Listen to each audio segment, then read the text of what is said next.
అందరికీ శ్రీరామనవమి శుభాకాంక్షలు. ఈరోజు మన కడాయి కింగ్స్లో మీ అందరి కోసం శ్రీరామనవమి ప్రసాదం సేమియా పాయసం చేయబోతున్నాను. ఏంటి గెటప్ సెటప్ అని చూస్తున్నారా? అదేనండి, మన కడాయి కింగ్స్ కుకింగ్ యూట్యూబ్ ఛానల్ మొదలు పెడుతున్నాం కదా, ఆ హడావిడే ఇదంతా. అయితే ఈరోజు మన ఈ కార్యక్రమానికి మన మొదటి గెస్ట్ వచ్చారు, వెంకటేష్. ప్లీజ్. ఈరోజు మన కడాయి కింగ్ కుకింగ్ యూట్యూబ్ ఛానల్లో మొట్టమొదటి గెస్ట్ వచ్చేసారండి.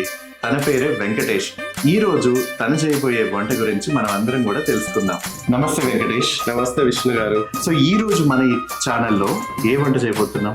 మీ అందరి కోసం నేను ప్రేమగా సేమియా పాయసం చేయబోతున్నాను. ఓకే వెంకటేష్ గారు, మరి ఈ సేమియా పాయసాన్ని మీరు ప్రేమగా వండుతా అన్నారు. నేను కూడా మిమ్మల్ని ప్రేమగా వెంకీ అని పిలవచ్చా? ఖచ్చితంగా పిలవచ్చు. ఓకే, అయితే ఈ సేమియా పాయసానికి కావాల్సినటువంటి పదార్థాలు ఏంటో వెంకీని అడిగి తెలుసుకుందాం. మన సేమియా పాయసానికి కావలసిన పదార్థాలు సేమియా, పాలు, నెయ్యి, డ్రై ఫ్రూట్స్ అండ్ కొన్ని యాలకులు. మరి తయారు చేసే విధానాన్ని చేసేద్దామా? మన సేమియా పాయసానికి కావలసిన పదార్థాలు సేమియా, తగినన్ని పాలు, యాలకులు, పంచదార, నెయ్యి, రుచికి సరిపడా డ్రై ఫ్రూట్.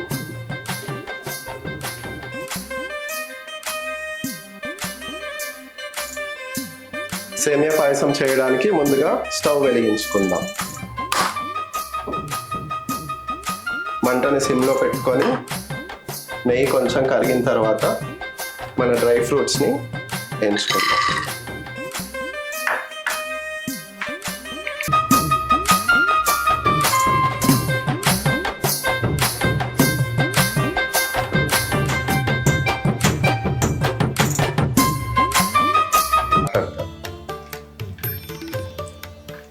ఆహా, నెయ్యి వాసన ఎంత అద్భుతంగా వస్తుందో. నెయ్యిలో మనం వేసుకున్న డ్రై ఫ్రూట్స్ చక్కగా వేగిపోయాయి. వాటిని తీసి పక్కన పెట్టుకుందాం. ఇప్పుడు దూరగా వేగిన మన డ్రై ఫ్రూట్స్ అన్ని కప్లో తీసేసుకుందాం. ఇప్పుడు డ్రై ఫ్రూట్స్ వేయించుకున్న సేమ్ నెయ్యిలోనే మన సేమియా కూడా వేసుకుందాం. దీన్ని లైట్గా గోల్డెన్ బ్రౌన్ కలర్లో వచ్చేంత వరకు సిమ్లో పెట్టి వేయించుకోవాలి. చూసారుగా ఎంత దూరగా వేగిందో. ఇలా లైట్ గోల్డెన్ బ్రౌన్ కలర్లో వచ్చేంత వరకు మనం సేమియాని ఎంచుకుంటే సరిపోతుంది. వెంకీ, ఎంతవరకు వచ్చింది? సేమియా వేగిపోయినట్టుంది కదా? ఆల్మోస్ట్ అయిపోయింది. ఓకే, ఇంకొక అరక్షణం అయితే ఇది అయిపోద్ది. ఇది అయిపోయేలోపు మీరు నాకు ఆ గిన్నె అందిస్తారా? నేను పాలు మరగబెట్టుకుంటాను. ఓకే సరే. ఫుల్ క్రీమ్ మిల్క్ 1/2 లీటర్ తీసుకుంటున్నాం మనం దీనికి. ఈ సేమియాని పక్కన పెట్టేసుకుందామా? పెట్టేసుకోవచ్చు. ఓకే విష్ణు, ఈ పాలు మరిగేలోపు నాకు ఒక చిన్న సహాయం చేసి పెడతావా? బాబోయ్, పెద్ద పనా ఏంటి? చాలా చిన్న పని. నాకు ఇలాచీల పౌడర్ చేసి ఇవ్వండి చాలు. ఓకే, సో ఎన్ని ఇలాచీలు? 4 తీసుకోండి. మెత్తగా కావాలా? అది మెత్తగా తొందరగా పౌడర్ అవ్వాలంటే ఒక చిన్న చిట్కా చెప్పనా? అందులో ఒక 2 స్పూన్ షుగర్ వేసి చూడండి. మరి తీయగా అయిపోతుందేమో. ఏమవుతుంది? మనం కావాలంటే షుగర్ ని మనం పాలలో వేసేటప్పుడు కొంచెం ఒక 1 స్పూన్ తక్కువ చేసుకుంటే అయిపోతుంది.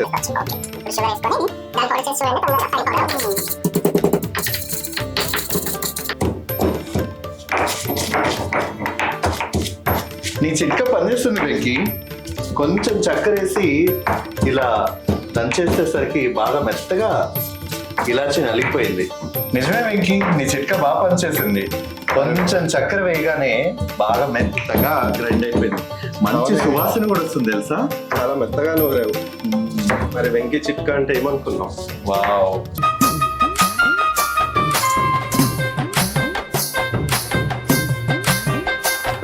మీరు దాన్ని తీసుకొని నేను పట్టుకుంటాను.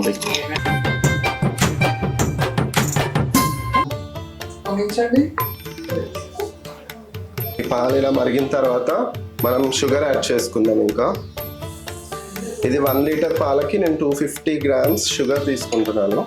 మనం సేమియాని ఆల్రెడీ నెయ్యిలో బాగా ఎంచుకున్నాం కాబట్టి ఎక్కువసేపు మరిగించాల్సిన అవసరం లేదు. తొందరగానే ఉడికిపోతాయి అవి.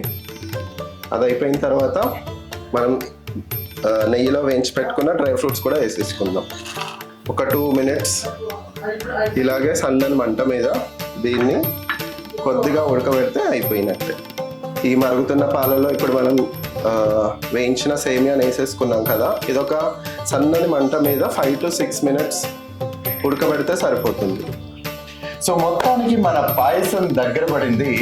సో మంచి సువాసన వస్తుంది. అందులో నాకైతే ఆ ద్రాక్ష, గోడంబి ఇవన్నీ కూడా చాలా బాగా కనిపిస్తూ ఉన్నాయి. సో ఇంకొక 2 నిమిషాలు అయిపోతుందా? అయిపోయింది విష్ణు. నాకైతే నోరు ఊరుతుంది ఎప్పుడెప్పుడు తిందామా అని. లాస్ట్ ఫైనల్ టచ్ అప్ ఈ ఇలాచీ పౌడర్ వేసేస్తే దగ్గర పడింది కాబట్టి, సో చివర్లో మనం ఇందాక మెత్తగా నూరుకున్నటువంటి ఇలాచీ పౌడర్ వేసేసుకోవాలి. అంతేనా? అంతే విష్ణు, మన పాయసం అయిపోయింది. ఇంకా నువ్వు బౌల్ తీసుకొని వచ్చాయి. ఓకే. సో మొత్తానికి మన పాయసం రెడీ. బౌల్లోకి సర్వ్ చేసుకుందాం.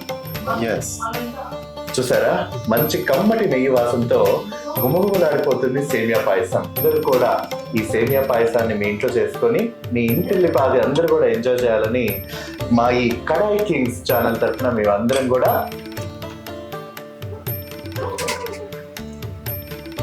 సో ఇప్పుడు ఈ నోరూరించే సేమియా పాయసాన్ని నేను తినబోతున్నాను. తిని చెప్పండి టేస్ట్ ఎలా ఉందో. ఓకే. మంచి నెయ్యి సువాసన అండి. వా, ఎంత కమ్మగా ఉందో. నోట్లో పెట్టుకోగానే సేమియాలా జారిపోయింది లోపలికి. సో మీరు కూడా ఈ సేమియా పాయసాన్ని మీ ఇంట్లో తయారు చేసుకొని ఇంటిల్లిపాది ఈ పండుగ సందర్భాన్ని ఎంజాయ్ చేస్తారని కోరుకుంటున్నాం. మళ్ళీ మనం నెక్స్ట్ ఎపిసోడ్ లో ఇంకొక గెస్ట్ తో మళ్ళీ కలుద్దాం. అంతవరకు సెలవు. ధన్యవాదాలు. చూసారు కదా వెంకీ చేసిన సేమియా పాయసం. మీరు కూడా ఈ కడాయి కింగ్స్ ఛానల్లో పార్టిసిపేట్ చేయాలనుకుంటున్నారా? అయితే ఇంకెందుకు ఆలస్యం, ముందుగా మన ఛానల్ ని సబ్స్క్రైబ్ చేసుకొని పైన ఆ గంట బెల్ ని నొక్కేసేయండి. ఇంకా సో నెక్స్ట్ మనం ఇంకొక గెస్ట్ తో మళ్ళీ కలుసుకుందాం. అంతవరకు సెలవు. నమస్తే. చూసారు కదా మన వెంకీ చేసిన రుచికరమైనటువంటి సేమియా పాయసం. సో మీరు కూడా ఈ వెంకీలాగా రుచికరమైనటువంటి వంటలు కూడా చేయాలనుకుంటున్నారా? అయితే ఇంకెందుకు ఆలస్యం, వెంటనే మన కడాయి కింగ్స్ యూట్యూబ్ ఛానల్ ని సబ్స్క్రైబ్ చేసుకున్న వెంటనే గంట సింబల్ మీద నొక్కేసేయండి. ఓకేనా? మళ్ళీ ఇంకొక కొత్త గెస్ట్ తో మళ్ళీ కలుసుకుందాం. అంతవరకు సెలవు. నమస్తే.